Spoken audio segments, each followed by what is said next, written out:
Hello everyone, brain bloomer welcomes you all.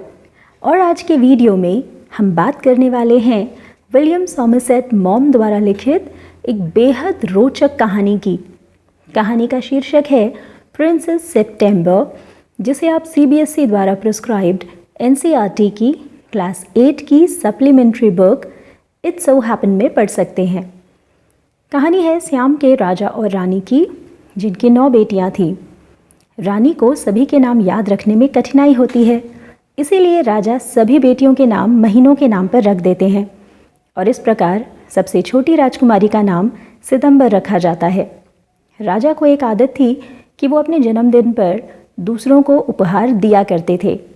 एक बार उन्होंने अपने जन्मदिन पर अपनी हर बेटी को एक सुनहरे पिंजरे में एक हरा तोता दिया। सभी राजकुमारियां बहुत खुश थीं। वे हर रोज़ अपने तोतों के साथ 1 घंटे बिताती। ये तोते 7 भाषाओं में कहते थे, परमात्मा राजा को बचाए और सुंदर पॉली। लेकिन एक सुबह सितंबर ने अपने तोते को मरा हुआ पाया। वो बहुत रोई, उसे किसी भी तरह से शांत नहीं किया जा सका। रानी ने नौकरानियों से कहा कि बिना शाम के खाना खिलाए ही सितंबर को सुला दें। नौकरानियां भी किसी पार्टी में जाना चाहती थीं, इसलिए उन्होंने जल्दी से जल्दी सितंबर को बिस्तर में पहुंचा दिया। इस तरह राजकुमारी बिस्तर में अकेले पड़ी रोती रही कि तभी उसने अपने कमरे में एक छोटे से पक्षी को आते देखा। इस पक्षी ने राजा के बाग, सुनहरी मछली आदि के बारे में गाना आरंभ कर दिया और राजकुमारी अपने शाम के खाने के बारे में बिल्कुल भूल गई। इस छोटे से पक्षी ने झुककर राजकुमारी का अभिवादन किया और सितंबर से पूछा कि क्या वो अपने तोते की जगह उसे रखेगी। पक्षी ने भी ये भी माना कि वो सुंदर नहीं था, लेकिन सितंबर उसे पाकर बहुत खुश हुई। उसने खुशी से तालियां बजाई और पक्षी के गाना गाने पर वो सो भी गई। अगली सुबह पक्षी ने राजकुमारी को नमस्ते कहा और राजकुमारी ने उसे अपने हाथों से खाना खिलाया, अपनी कटोरी में उसे नहलाया। सभी नौकरानियां आश्चर्यचकित रह गईं। उन्होंने इससे पहले कभी किसी वैसे पक्षी का इतना मधुर गाना नहीं सुना था। राजकुमारी अपने पक्षी को अपनी 8 बहनों को दिखाने ले गई और पक्षी ने उन सभी को अलग अलग गीत सुनाए। ऐसे पक्षी को देखकर राजा और रानी भी आश्चर्यचकित और खुश हो गए।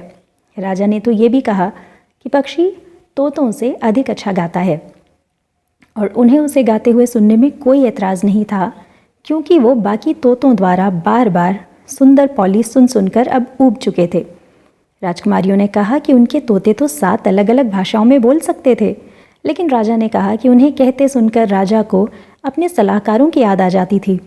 राजकुमारियां इस पर नाराज़ हो गईं।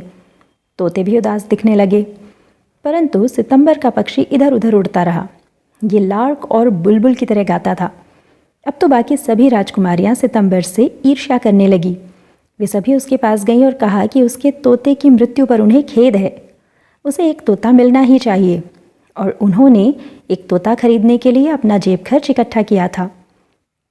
ये सब सुनकर सितंबर ने उनका धन्यवाद किया और कहा कि उसके पास एक पालतू पक्षी है जो उसके लिए सबसे मधुर गीत गाता है, तो उसे नहीं पता कि वो तोते के साथ क्या करेगी।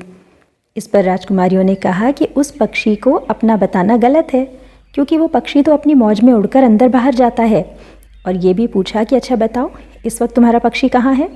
सितंबर ने कहा कि वो अपने ससुर से मिलने गया है।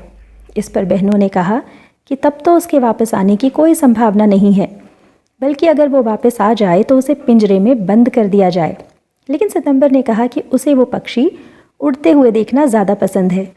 बहनें बोलीं कि सुरक्षा तो पहला उद्देश्य होना चाहिए। इतना कहकर वे चली गईं, लेकिन सितंबर बेचैन हो गई। अब उसे अपनी पक्षी की चिंता होने लगी।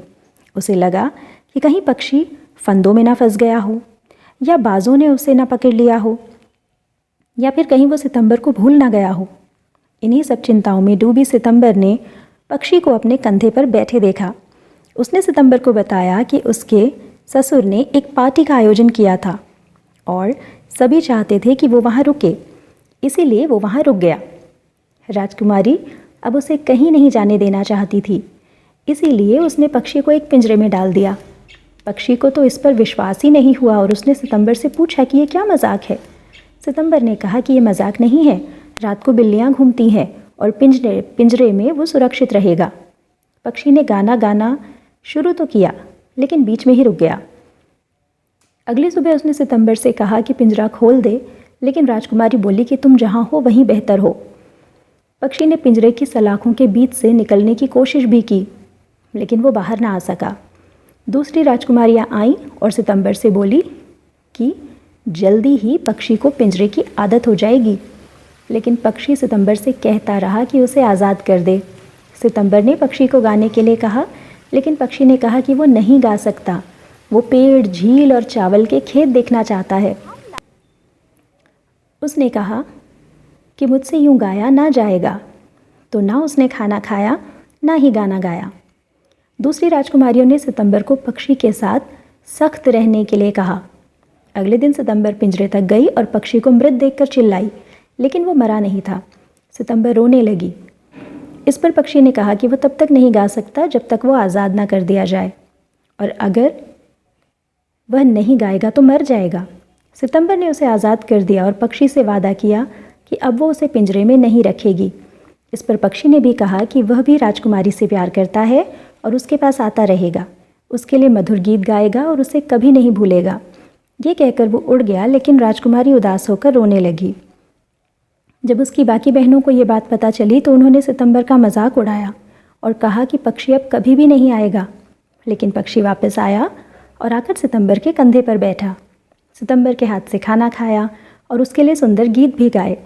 अब सितंबर अपने कमरे की खिड़की हमेशा खुली रखती ताकि पक्षी जब चाहे तब आ या जा सके।